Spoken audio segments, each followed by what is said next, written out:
With the dragon defeated and the end dimension freed, it makes one wonder what else is worth visiting there.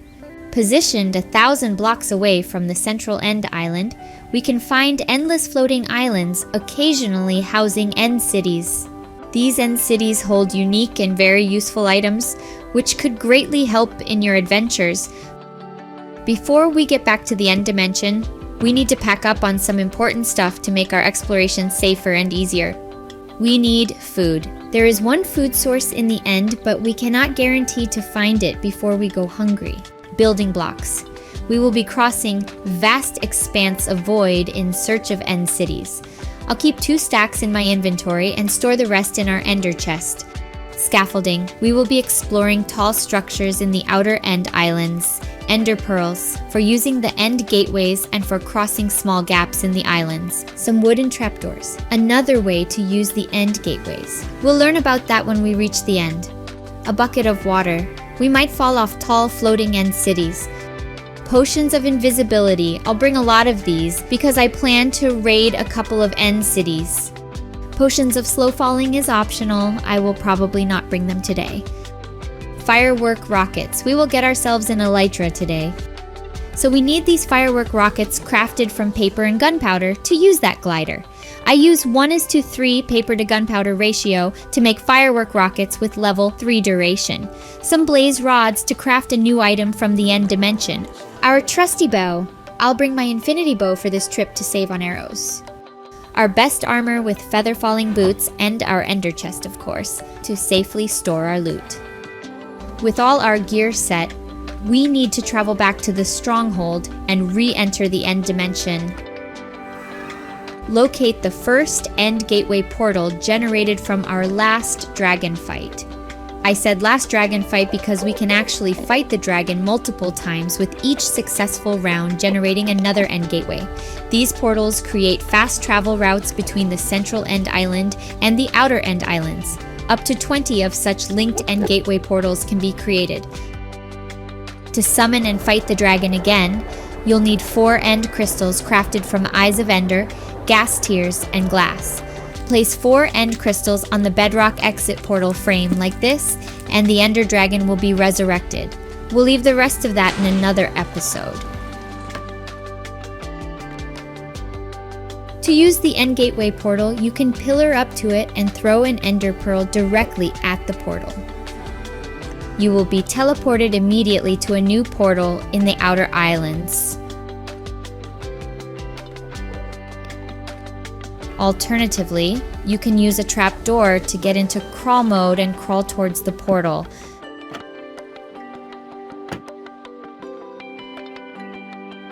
Now we are back in the central island.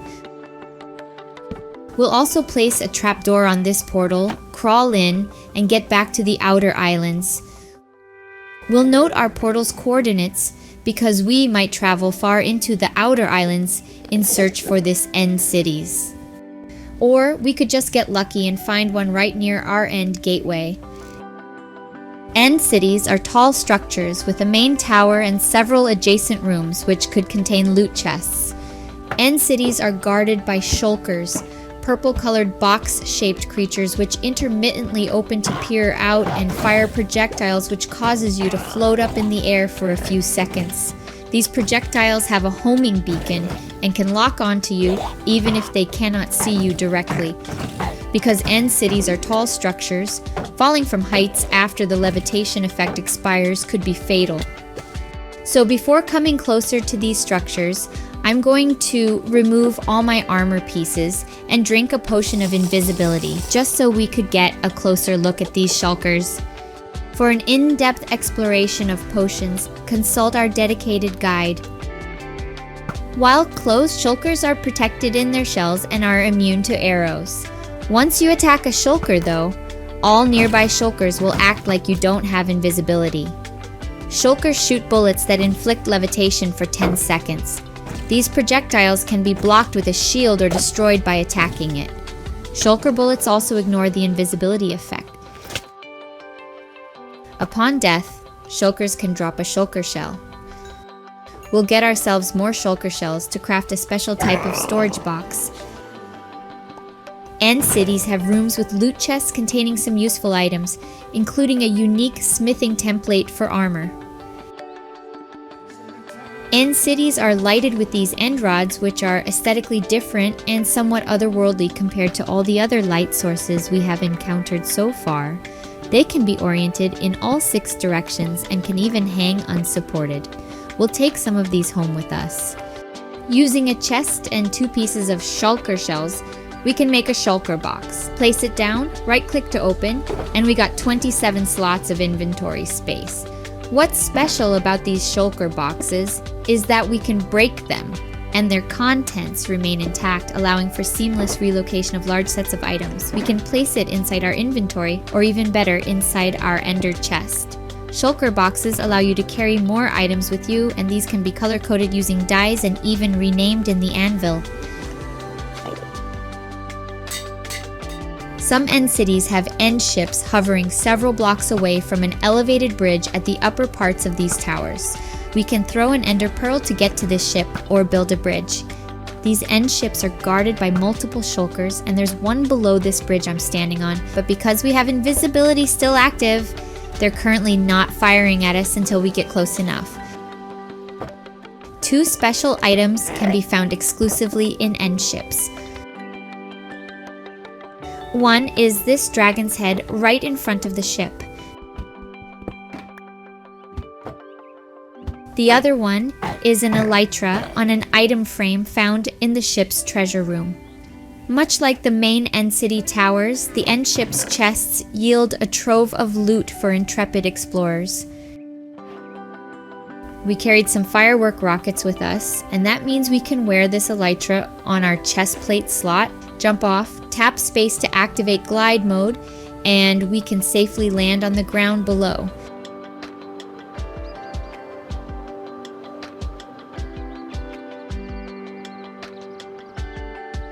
We can initiate takeoffs from the ground by double tapping space, triggering the elytra to open, and utilizing firework rockets to propel us skyward.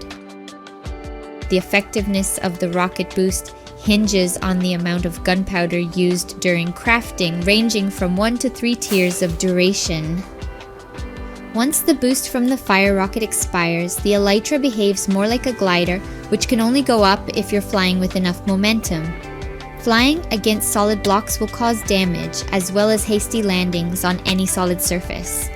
Strategic maneuvering during flight, including well-timed turns, helps reduce momentum and ensures a safe landing at your desired location.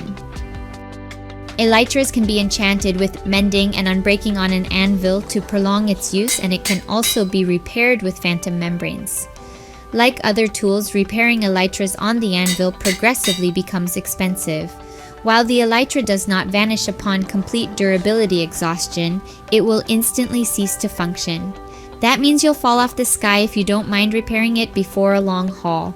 Now equipped with our newfound elytra, we set our sights on further exploration of end islands and end cities, pursuing additional elytras, shulker shells, dragon heads, and armor smithing templates.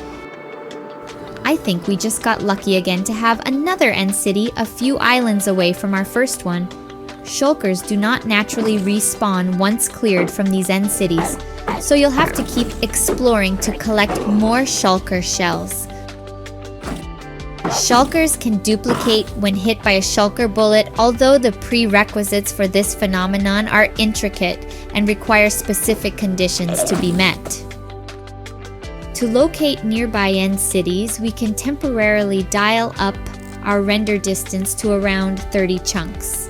From this end city, we can scan the surroundings to spot others in the distance, determining the general direction of our next destination.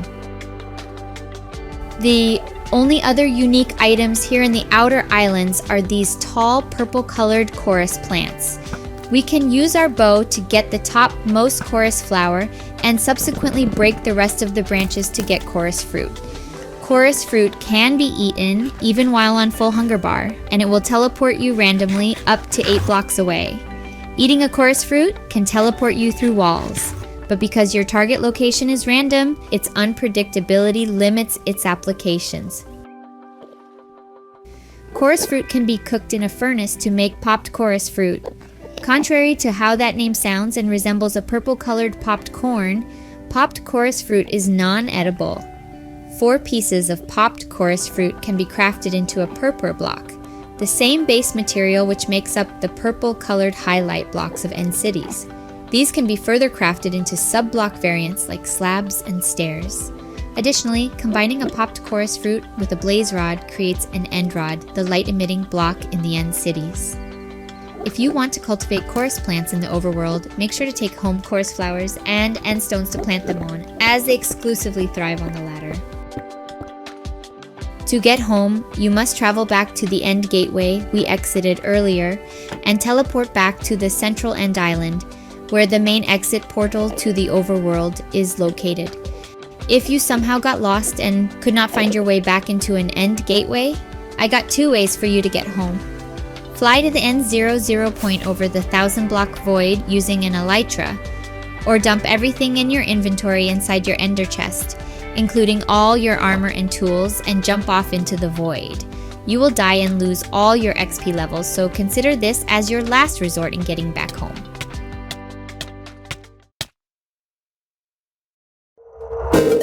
Before we close, I'd just like to mention that the end dimension has no weather system or day-night cycle.